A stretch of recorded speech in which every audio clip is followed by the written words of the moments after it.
കൂട്ടുകാർക്ക് നല്ലൊരു ദിവസം ആശംസിച്ചുകൊണ്ട് നമുക്ക് നേരെ ഉണ്ണിമോടെ അയ്യപ്പസ്വാമിയുടെ ഇന്നത്തെ നല്ലൊരു വിശേഷം കേട്ടാലോ.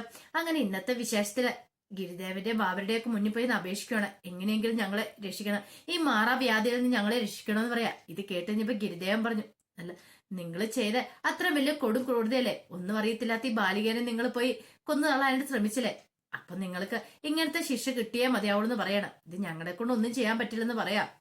പിന്നീട് ഗുണ്ടകളിൽ ഒരാൾ പറഞ്ഞു, അത് പറഞ്ഞിട്ട് കാര്യമില്ല, ഞങ്ങളെ എങ്ങനെയല്ലോ ഒന്ന് രക്ഷിക്കണം, ഞങ്ങൾ വേണ്ട കാല് പിടിക്കാന്ന് പറഞ്ഞ് ഗിരിദേവന്റെ അടുത്തേക്കല്ലാണ്. ഗിരിദേവൻ പറഞ്ഞു, ഈ അസുഖം ഈ മാറാവ്യാധി നിങ്ങൾക്കൊന്ന് ഞങ്ങളല്ലല്ലോ, ഈ നിൽക്കുന്ന അമ്മയല്ലേ, അമ്മയോട് പറയാണ്. അത് മോഹിനി രൂപം കൊണ്ട് മഹാവിഷ്ണു അവിടെ നിൽക്കുന്നെന്നുള്ള കാര്യം അവർക്കറിയില്ലോ. അവര് പെട്ടെന്ന് നിന്നിട്ട് പറഞ്ഞു, അമ്മേ ഞങ്ങളെ എങ്ങനെയും രക്ഷിക്കണം, ഞങ്ങളുടെ വ്യാധികൾ മാറ്റിത്തരണം എന്ന് പറയാം. ഇത് കേട്ടതും മഹാവിഷ്ണു പറഞ്ഞു, ഇത്രയും കാലം നിങ്ങൾ ചെയ്ത അതെ പാപങ്ങളെല്ലാം തലയിലേന്തി നിങ്ങളൊരു തീർത്ഥയാത്ര പോകാന്ന് പറയാണ്. തീർത്ഥയാത്ര പോകാനോ, എവിടെ വേണം പോകാം, എവിടെ തീർത്ഥയാത്ര പോകണമെന്ന് പറഞ്ഞാൽ മതി, ഞങ്ങൾ അവിടെ പോകാന്ന് പറയാണ്. എന്നിട്ട് തീർത്ഥയാത്ര പോയിട്ട് എന്ത് ചെയ്യണമെന്ന് ചോദിക്കുകയാണ്. അത് നിങ്ങൾ നേരെ ദക്ഷിണ ഭാഗീരഥി നദിക്കരയോട് ചെന്ന് എങ്ങോട്ടാണോ ചെല്ലുന്നത് അവിടെ ചെല്ലുക എന്ന് പറയാണ്. നേരെ പോയിക്കോളാൻ പറയണം. ഇത് കേട്ടത് അവർക്കൊന്നും മനസ്സിലായില്ല. ഇതെന്താ പാപങ്ങളൊക്കെ തലയിലേറിക്കൊണ്ട് പോകാനാ, അതെങ്ങനെ സാധിക്കും അമ്മേ, പാപങ്ങളൊക്കെ നമുക്ക് തലയിലേറ്റിക്കൊണ്ട് പോകാൻ പറ്റുമോന്ന് ചോദിക്കാം. ഇത് കേട്ടതും ബാബു പറഞ്ഞു, മനസ്സിലായില്ലേ, കാരണം കെട്ട് നിറച്ച് ശബരിമലയ്ക്ക് പോകാനാ പറയുന്നേ, ഇരുമുടി കെട്ടു എന്തി ശബരിമലയ്ക്ക് പോവുക. പിന്നെ ദക്ഷിണ ഭാഗീരഥി എന്ന് പറയണ പമ്പാ നദിയിലാണ്. പമ്പാ നദി പോയി കുളി കഴിഞ്ഞ് കയറുക, 3 വട്ടം മുങ്ങി കുളിച്ച് കയറുക, നേരെ ശബരിമല പോയി തൊഴുതു വരിക, നിങ്ങളുടെ എല്ലാ മാറാവ്യാധികളും പോകുന്നാണ് അമ്മ പറഞ്ഞതിന് അർത്ഥം എന്ന് പറയാണ്. ഇത് കേട്ട് ശരിയാണ് അമ്മയെന്ന് ചോദിച്ചുകൊണ്ട് നേരെ മഹാവിഷ്ണു മുന്നിലേക്ക് അവര് വരുവാണ്. ഇത് കേട്ടതും മോഹിനി രൂപം കൊണ്ട് മഹാവിഷ്ണു പറഞ്ഞു, അവര് പറഞ്ഞ പോലെ തന്നെ അനുസരിക്കുക, പമ്പാ നദി മുങ്ങി കുളിക്കുക, പമ്പാ നദി മുങ്ങി കുളിച്ചിട്ടുണ്ടെങ്കിൽ നിങ്ങളുടെ മാറാവ്യാധികളെല്ലാം മാറിക്കിട്ടുമെന്ന് പറയാണ്. അങ്ങനെ ഇതോ തൊഴുത് പ്രാർത്ഥിച്ചു വരിക. നിങ്ങൾ കുറെ പാപങ്ങളൊക്കെ ചെയ്തിട്ടില്ലേ, നിങ്ങളുടെ പാപങ്ങളെല്ലാം അങ്ങനെ കഴുകി നിങ്ങളുടെ മനസ്സ് ശരീരം എല്ലാം ശുദ്ധമാവട്ടെ എന്ന് പറയാണ്. ഇത് കേട്ട പാതി കേൾക്കാത്ത പാതി അവർ ഓടുവാണ്. ഈ സമയം വല്ലാത്തൊരു അവസ്ഥയിലാണ് ദേവികമ്മ ക്ഷേത്രത്തിനോട് ഇരിക്കുന്നത്. ദേവികമ്മ അടുത്ത് ഭക്തനുണ്ട്. ദേവിയമ്മ കഥ മൊത്തം ഭക്തനോട് പറഞ്ഞു കേൾപ്പിച്ചു, എന്തൊക്കെയാ സംഭവിച്ച ഉണ്ണുമ്പോളുടെ ജീവിതത്തില് ഇത്രയും കാലം നടന്ന എന്താന്നൊക്കെ എല്ലാം കേട്ട് കഴിഞ്ഞ് കഥകളും മൊത്തം മനസ്സിൽ ഗ്രഹിച്ചു കഴിഞ്ഞതിന് ശേഷം ഭക്തൻ ചോദിച്ചു, അല്ല ദേവികമ്മ എനിക്ക് നല്ലൊരു സംശയം ഉണ്ടെന്ന് പറയാം, എന്താ ഈ ആടയാഭരണങ്ങൾ അയ്യപ്പസ്വാമിക്ക് വേണമെന്ന് പറഞ്ഞ് ഗിരിദേവനല്ലേ നിൽക്കണം. അതെ, ഗിരിദേവൻ പറഞ്ഞിട്ടാണ് ഉണ്ണിമോള് അതിനുവേണ്ടി പുറപ്പെട്ടെ. ബ്രഹ്മരക്ഷസിന്റെ പിടിയിൽ നിന്നും ആ പെൺകുട്ടിയെ രക്ഷിച്ചതും ഉണ്ണിമോളല്ലേ, അതും ആ ഒപ്പം ഗിരിദേവൻ ഇല്ലായിരുന്നു ചോദിക്കുക. അതെ, അത് മാത്രമല്ല ഉണ്ണിമോളുടെ ജീവിതത്തിൽ എന്തൊക്കെ നല്ല സംഭവങ്ങളുണ്ട്, ആ സമയത്തെല്ലാം ഗിരിദേവൻ കൂടെ ഉണ്ടായിരുന്നു. ഗിരിദേവനെ ഉണ്ണിമോൾ ആദ്യമായിട്ട് കാണുന്ന സ്കൂളിൽ വെച്ചാന്നല്ലേ ദേവകിയും പറഞ്ഞു. അതേ, സ്കൂളിൽ വെച്ച് അന്ന് ആ പ്രശ്നങ്ങളൊക്കെ ഉണ്ടാകുന്ന സമയത്ത് കുറച്ച് കുട്ടികള് ഉണ്ണിമോളെ എന്നും ദ്രോഹിച്ചിരുന്നു. അപ്പം അവരെ എതിരിടാൻ വേണ്ടിയിട്ടാണ് ഗിരിദേവൻ വന്നതെന്ന് പറയാണ്. ഇതെല്ലാം കേട്ട് കഴിഞ്ഞപ്പം ഭക്തൻ പറഞ്ഞു, എനിക്ക് ഗിരിദേവനെ കുറിച്ച് പറഞ്ഞു കേട്ടിട്ട് അയ്യപ്പസ്വാമി ഉണ്ണിമോളെ നേരിട്ട് രക്ഷിക്കാൻ വന്ന പോലെ എനിക്ക് തോന്നുന്നത്. കാരണം ശത്രുക്കളിൽ നിന്നും തന്റെ ഭക്തിയെ രക്ഷിക്കാനായിട്ട് വന്ന പോലെ തോന്നുന്നത്. ഗിരിദേവൻ എന്ന് പറഞ്ഞാൽ അറിയാലോ, മലയാളക്കുഴി വസിക്കുന്നവൻ, അപ്പൊ കാനവാസൻ, അങ്ങനെയാണെങ്കിൽ അയ്യപ്പസ്വാമി തന്നെയായിരിക്കും അയ്യപ്പസ്വാമി എന്നാണ് എന്റെ വിശ്വാസം. അല്ലെങ്കിൽ പിന്നെ ആ കുട്ടി ഇത് എവിടെ നിന്ന് വന്നു, അതിനെക്കുറിച്ച് ദേവകിയമ്മ ചിന്തിച്ചിട്ടുണ്ടെന്ന് ചോദിക്കുക. അപ്പോഴാണ് ദേവകിയമ്മ അങ്ങനെ തന്നെ ചിന്തിക്കുന്നത്. പെട്ടെന്ന് ഭക്തൻ പറഞ്ഞു, ഒരു പക്ഷേങ്കിൽ ഉണ്ണിമോൾക്ക് മോക്ഷം കൊടുക്കാൻ, വൈകുണ്ഠത്തിലേക്ക് മോക്ഷം കൊടുക്കാൻ വേണ്ടിയായിരിക്കും ഗിരിദേവൻ അവതരിച്ചിരിക്കുന്നത്. ഗിരിദേവൻ അറിയായിരിക്കും ഉണ്ണിമോളുടെ ജീവിതത്തിൽ എന്തൊക്കെയാ സംഭവിക്കാൻ പോകുന്നത്. അങ്ങനെയാണെങ്കിൽ ഉണ്ണിമോൾ കുറെ നല്ല കാര്യങ്ങൾ ഒക്കെ ചെയ്യണം, പുണ്യകർമ്മങ്ങളൊക്കെ ചെയ്താൽ മാത്രമേ വൈകുണ്ഠത്തിലേക്ക് മോക്ഷം കിട്ടുള്ളൂ. അപ്പൊ അതിനു വേണ്ടിയിട്ട് ഉണ്ണിമോളെ സഹായിക്കാനായിട്ടായിരിക്കും ഗിരിദേവന്റെ വേഷത്തിൽ ഒരു പക്ഷെ അയ്യപ്പസ്വാമി വന്നിരിക്കുന്നത്. എന്റെ കഥയിൽ ഞാൻ അങ്ങനെ എഴുതുള്ളൂ എന്ന് പറയാണ്. എനിക്ക് ഗിരിദേവനെ അയ്യപ്പസ്വാമിയായിട്ട് എഴുതാനായിട്ട് എനിക്ക് കൂടുതൽ ഇഷ്ടമെന്ന് ഭക്തൻ പറയാണ്. ഇത് കേട്ടതും ദേവികം പറഞ്ഞു, ഒന്ന് നിർത്തുന്നുണ്ടോ എന്ന് ചോദിക്കാം. എന്താ, ഉണ്ണിമോൾക്ക് മോക്ഷം കിട്ടാനോ, ഉണ്ണിമോൾ ഒരിക്കലും മരിക്കില്ല, ഉണ്ണിമോൾക്ക് മരിക്കാൻ പറ്റില്ല എന്ന് പറയണം. ഭക്തൻ പറഞ്ഞു, അല്ല ദേവികമ്മ, ഞാൻ പറഞ്ഞു നിങ്ങൾ കൂടുതലൊന്നും പറയണ്ട. അതെ, അയ്യപ്പസ്വാമി എന്തിനാ ഉണ്ണിമോളോട് വന്നെന്നറിയോ, ഉണ്ണിമോളെ രക്ഷിക്കാൻ വേണ്ട, ഉണ്ണിമോളെ മരണത്തിൽ നിന്ന് രക്ഷിക്കാൻ വേണ്ട. എനിക്ക് അങ്ങനെ വിശ്വസിക്കാനേ ഇഷ്ടം. ഭക്തന് അവസാനത്തെ അധ്യായം എഴുതുമ്പോൾ ഒരു കാര്യം എഴുതി ചേർത്താൽ മതി, ഞാൻ പറയുന്ന പോലെ എഴുതിയാൽ മതി. ഉണ്ണിമോളെ അന്വേഷിച്ച് ദേവികമ്മ ഇങ്ങനെ അലഞ്ഞു തിരിഞ്ഞു പോകുന്നേ. കാരണം ഈ കാര്യങ്ങളൊക്കെ അറിഞ്ഞു കഴിയുമ്പോഴത്തേനും ദേവികമ്മ ഇവിടുന്ന് പുറപ്പെടുക, എങ്ങോട്ടെന്നില്ലാതെ പോവാം. അവസാനം എവിടെയെങ്കിലുമൊക്കെ എത്തിച്ചേരും. എവിടെയെങ്കിലും വെച്ച് ഉണ്ണിമോളെ കാണാമെന്നൊരു പ്രതീക്ഷയോടെ പോകുന്നേ. ഉണ്ണിമോൾ ഒരിക്കലും മരിക്കില്ലെന്ന് വിശ്വസിക്കാനാ ആ അമ്മയ്ക്ക് ഇഷ്ടം. അതുകൊണ്ട് ആ അമ്മ ഇങ്ങനെ അവിടെ നിന്ന് എഴുന്നേറ്റ് അലഞ്ഞു തിരിഞ്ഞ് അങ്ങോട്ട് പോകുന്നു. അങ്ങനെ എഴുതി അവസാനിപ്പിച്ചാൽ മതി. ഒരിക്കലും ഉണ്ണിമോള് മരിച്ചെന്നോ അല്ലെങ്കിൽ ഉണ്ണിമോൾക്ക് മരണമുണ്ടെന്ന് എഴുതണ്ട, ഉണ്ണിമോൾ ഒരിക്കലും മരിക്കില്ലെന്ന് പറയാണ്. ഇത് കേട്ടോണ്ടാണ് തിരുമേനി അങ്ങോട്ട് വരുന്നത്. തിരുമേനി ചോദിച്ചു, ദേവികമ്മ എങ്ങോട്ടാ പോകണമെന്ന് ചോദിക്കാണ്. ഞാൻ ഇവിടെ ഒരു നിമിഷം പോലും നിൽക്കില്ല. എനിക്ക് എന്റെ ഉണ്ണിമോളെ കാണണം. എവിടെയെങ്കിലും വെച്ച് എന്റെ ഉണ്ണിമോളെ കാണുമായിരിക്കും. കാണുന്നത് പ്രതീക്ഷയോടെ പോന്നെ.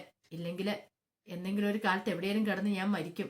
എന്നാലും കുഴപ്പമില്ല, എന്റെ ഉണ്ണിമോൾ ജീവിച്ചിരിപ്പുണ്ടെന്നുള്ള ഒരു സന്തോഷത്തിൽ എനിക്ക് മരിക്കാലോ എന്ന് പറഞ്ഞൊരു ദേവകിയമ്മ അങ്ങോട്ട് എഴുന്നേറ്റും കൂടെ പോവാണ്. ആ സമയം കണ്ണപ്പന് കാട്ടിനകത്തൊരു ഒരു കല്ലിന് ചോട്ടിൽ ഇങ്ങനെ ഇരിക്കുവാണ്. കണ്ണപ്പന് എഴുന്നേറ്റ് നടക്കാൻ പോലും പറ്റാത്ത അവസ്ഥയിലാണ് ഇരിക്കുന്നത്. അപ്പോഴേക്കും വാവർ അങ്ങോട്ട് വന്നു. വാവര് വന്നിട്ട് ചോദിച്ചു, കണ്ണപ്പൻ ഇത്രയും കാലം 10 വർഷത്തോളം ഗുളികനെ ഉപവസിച്ചിട്ട് കണ്ണപ്പന്റെ ഈ വിധത്തിലാക്കി വിട്ട ഗുളികനല്ലേന്ന് ചോദിക്കുവാണ്. ഇത് കേട്ട് കഴിഞ്ഞപ്പോ കണ്ണപ്പൻ പറഞ്ഞു, എന്റെ ആഗ്രഹങ്ങളൊക്കെ സാധിച്ചു വന്നു എന്ന് പറയണ. എങ്ങനെ ആഗ്രഹങ്ങളൊക്കെ സാധിച്ചെന്ന് പറയാവോ?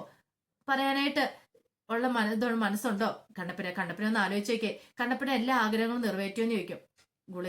ഗുളികനെ ഇത്രയും കാലം ഉപവസിച്ചല്ലേ, എന്നിട്ട് അതുകൊണ്ടുള്ള പ്രയോജനം ഉണ്ടായോന്ന് ചോദിക്കണം.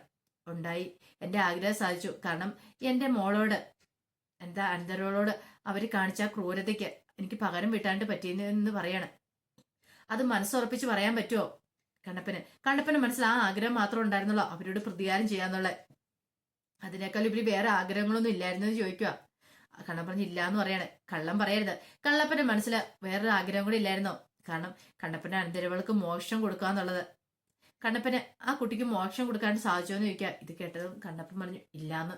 അതാ പറഞ്ഞ അതിനു മുമ്പ് ഗുളികന് ഒരു ബാലന്റെ രൂപത്തിലെത്തി കണ്ണപ്പനെ തടത്തി കളഞ്ഞില്ലേ എന്ന് ചോദിക്കുകയാണ്. കണ്ണപ്പൻ എന്ത് മറുപടി പറയാനാണ്? ഇത് കേട്ടപ്പം കണ്ണപ്പനൊന്നും മിണ്ടിയില്ല. അപ്പൊ വാബ പറഞ്ഞു, കണ്ണപ്പൻ ഇത്രയും കാലം തിരിയിട്ട് പ്രാർത്ഥിച്ചൊക്കെ വെറുതെ ആയി പോയല്ലേ എന്ന് ചോദിക്കുകയാണ്. കണ്ടില്ലേ, കണ്ണപ്പനെ പിന്നീട് സഹായിച്ച ആരാ? ഒരു പെൺകുട്ടിയല്ലേ ആ പുഴയിൽ ആ ചിതാഭസ്മം ഒഴുക്കാണ്ട് സഹായിച്ചേ. ആ പെൺകുട്ടിയാണെന്ന് കണ്ണപ്പനെ അറിയില്ലെന്ന് ചോദിക്കാം. എനിക്കറിയാം, ഉണ്ണിമോള് അവൾ എന്നെ സഹായിച്ചേ. അവൾ ഇല്ലായിരുന്നെങ്കിൽ ഒരു കാരണവശാലും എന്റെ മോളുടെ ചിതാഭസ്മം പുഴയിൽ ഒഴുക്കാണ്ട് സാധിക്കില്ലായിരുന്നു പറയാണ്. ഇത് കേട്ടപ്പോ വാവ പറഞ്ഞു, അങ്ങനെയാണെങ്കിൽ ആ മോൾക്കൊരു ആപത്ത് വന്നിട്ടുണ്ടെങ്കിൽ കണ്ണപ്പൻ ആ മോളെ സഹായിക്കില്ലെന്ന് ചോദിക്കുക. തീർച്ചയായിട്ടും സഹായിക്കും എന്ന് പറയണം. ഉറപ്പാണെന്ന് ചോദിക്കും. ഉറപ്പാന്ന് പറയണം. അങ്ങനെയാണെങ്കിൽ ഗുളികൻ ദൈവത്തെ സത്യം ഇട്ട് പറ, സഹായിക്കുമല്ലോ എന്ന്. ഗുളികൻ ദൈവമാണ് സത്യം, ഞാൻ ആ പെൺകുട്ടിയെ സഹായിക്കും എന്ന് പറയണം. ഇത് കേട്ടതും വാവ പറഞ്ഞു, ഇപ്പൊ ആ പെൺകുട്ടിക്ക് കണ്ണപ്പന്റെ ഒരു സഹായം ആവശ്യമുണ്ടെന്ന് പറയണം. ആവശ്യമോ? എന്താവശ്യം? അതിന് അവൾ എവിടെയാ ഉള്ളതെന്ന് ചോദിക്കണം. അങ്ങോട്ട് നോക്കാൻ പറയണം. നോക്കിക്കഴിയുമ്പോ ഗുളികൻ തറയില് ഉണ്ണിമോൾ ഇങ്ങനെ കിടക്കുവാണ്. ഇവൾക്ക് ഇത് എന്ത് പറ്റിയെന്ന് ചോദിക്കാം. അവളുടെ ശരീരത്തില് ഒരിക്കലും ചെല്ലാൻ പാടില്ലാത്തൊരു വിഷം ചെന്നിട്ടുണ്ട്. ആ വിഷദ്രാവം കളയണമെങ്കിൽ ഇനി ഗുളികനെ കൊണ്ട് മാത്രമേ പറ്റുള്ളൂ. ഗുളികൻ വന്നൊന്ന് ഊതിയാൽ മതി, അതോടെ ആ വിഷം മാറിക്കിട്ടും. പക്ഷെങ്കിൽ ആ കണ്ണപ്പൻ വിചാരിക്കണം, കണ്ണപ്പന്റെ മുന്നിൽ മാത്രമേ ഗുളികൻ വരത്തുള്ളൂ. കണ്ണപ്പൻ പറഞ്ഞാലേ ഗുളികനെ അനുസരിക്കത്തുള്ളൂ. അതുകൊണ്ട് ഗുളികനെ വിളിച്ചു വരുത്തിയിട്ട് ആ മോളെ രക്ഷിക്കണമെന്ന് പറയണം. ഇത് കേട്ടത് ഒരു നിമിഷം ഒന്ന് ആലോചിച്ചു. അല്ല, കണ്ണപ്പൻ എനിക്ക് സത്യം ചെയ്ത് തന്നല്ലേ നിൽക്കും. അതെ, ഞാൻ സത്യം ചെയ്തെന്നാ. അങ്ങനെയാണെങ്കിൽ വിളിക്കാൻ പറയാണ് ഗുളികൻ ദൈവത്തെ. അങ്ങനെ ഗുളികൻ ദൈവം എന്ന് പറഞ്ഞ് അലറി വിളിക്കുവാണ്. ആ സമയം ഗുളികൻ ദൈവത്തിന്റെ അടുത്തേക്ക് ഗിരിദേവൻ വരുവാണ്. നിങ്ങളുടെ ഉപാസകം വിളിക്കുന്നുണ്ട്, നിങ്ങളുടെ ഭക്തൻ വിളിക്കുന്നുണ്ട്. ഒരു 10 വർഷത്തോളം നിങ്ങൾക്ക് മുടങ്ങാതെ തിരിയിട്ട് വിളക്ക് വെച്ച് നിങ്ങളുടെ മുന്നിൽ എപ്പോഴും ആ മനസ്സിൽ നിങ്ങളെ മാത്രം ധ്യാനിച്ചിരുന്ന ആളാ വിളിക്കുന്നത്. നിങ്ങൾക്ക് ചെല്ലാതിരിക്കാൻ പറ്റുമെന്ന് ചോദിക്കുവാണ്. എന്ത് ചെയ്യണമെന്ന് അറിയത്തില്ലാത്തൊരവസ്ഥയിൽ ഗുളികൻ ഇങ്ങനെ നിൽക്കുവാണ്. ആ വിളി കേൾക്കാതിരിക്കാൻ പറ്റില്ലല്ലോ. എന്തോ സഹായം അഭ്യർത്ഥിക്കാനായിട്ട് ചെല്ലാൻ പറയണം. പക്ഷെ ഗുളികൻ ഇങ്ങനെ നിൽക്കുക. ഗുളികൻ ഒരിടത്തേക്കും പോയില്ല. അസ ഗിരിദേവൻ പറഞ്ഞു, അപ്പൊ ഇത്രയും കാലം നിങ്ങളെ ഉപവസിച്ച് വെറുതെ ആയി പോയല്ലേ എന്ന് ചോദിക്കുവാണ്. ആ സമയത്ത് ഗുളികനെ കുറെ തവണ വിളിച്ചിട്ടും വരാതിരുന്ന് കഴിഞ്ഞപ്പോഴത്തേനും കണ്ണപ്പനോട് ബാബ ചോദിച്ചു, അല്ല നിങ്ങള് പ്രാർത്ഥിക്കുകയൊക്കെ ചെയ്തല്ലേ, എന്നിട്ട് ഇതുവരെയായിട്ടും എന്തുകൊണ്ടാ ഗുളികൻ നിങ്ങളുടെ മുന്നിൽ പ്രത്യക്ഷപ്പെടാത്തെ? അപ്പൊ നിങ്ങളോട് ഇത്രയ്ക്കുള്ള സ്നേഹമൊക്കെ ഉള്ളല്ലേന്ന് ചോദിക്കണേ. അങ്ങനെയൊന്നും പറയരുത്. എന്റെ ഗുളികൻ ഞാൻ വിളിച്ച എളുപ്പത്ത് വരുന്ന. ഇപ്പൊ കുറെ കാലമായിട്ട് നേദ്യവും കാര്യങ്ങളൊന്നും കൊടുക്കുന്നില്ല. എനിക്ക് വയ്യല്ലോ, എനിക്ക് ഇങ്ങനെ അഴിഞ്ഞു നീങ്ങിപ്പോയി. അതൊക്കെ എവിടെ നിന്ന് ഉണ്ടാക്കാൻ പറ്റും? അതുകൊണ്ട് വല്ല കാലത്തൊക്കെയാ കൊടുക്കുന്നത്. അതിന്റെ ഒരു ദേഷ്യം എന്നോട് കാണുമെന്ന് പറയണം. അതാണ് കാര്യം എന്ന് പറഞ്ഞിട്ട് ഭാവി അങ്ങോട്ട് തിരിഞ്ഞു വയ്ക്കുകയാണ്. പിന്നീട് കണ്ണടച്ച് പ്രാർത്ഥിച്ചുമ്പോൾ കൈക്കകത്തേക്ക് ഒരു സഞ്ചി വന്നു. ആ സഞ്ചിക്കകത്ത് നിവേദനത്തിനുള്ള എല്ലാ സാധനങ്ങളും ഉണ്ടായിരുന്നു. കണ്ണപ്പൻ പറഞ്ഞ സാധനങ്ങളെല്ലാം ഉണ്ട്. ഗുളികനെ തൃപ്തിപ്പെടുത്താനുള്ള, ഗുളികനെ എണ്ണത്തിരിയിട്ട് വെക്കാനും പിന്നെ നിവേദനത്തിനുള്ള കാര്യങ്ങളെല്ലാം ഉണ്ട്, ചെയ്തോളാൻ പറയാണ്. അങ്ങനെ അതും കൂടെ കൊടുക്കുവാണ്. അവിടെ ഇരുന്നിട്ട് കണ്ണപ്പൻ അതൊക്കെ അങ്ങനെ തിരിയെല്ലാം കത്തിച്ചു വെച്ച് ഗുളികനെ വിളിച്ചു വരുത്താനുള്ള കാര്യങ്ങൾ നോക്കുവാണ്. ഈ സമയം ഗുളികൻ എന്ത് ചെയ്യണമെന്ന് അറിയിത്താനും നിൽക്കുക. അയ്യപ്പസ്വാമി പറഞ്ഞു, കണ്ടില്ലേ നിവേദ്യം ഒരുക്കിക്കൊണ്ടിരിക്കുക. ഗുളികനെ അങ്ങോട്ട് വിളിച്ചു വരുത്താൻ വേണ്ടിയിട്ട്. പക്ഷെ ഗുളികന് ചെല്ലാതിരിക്കാൻ പറ്റില്ലല്ലോ.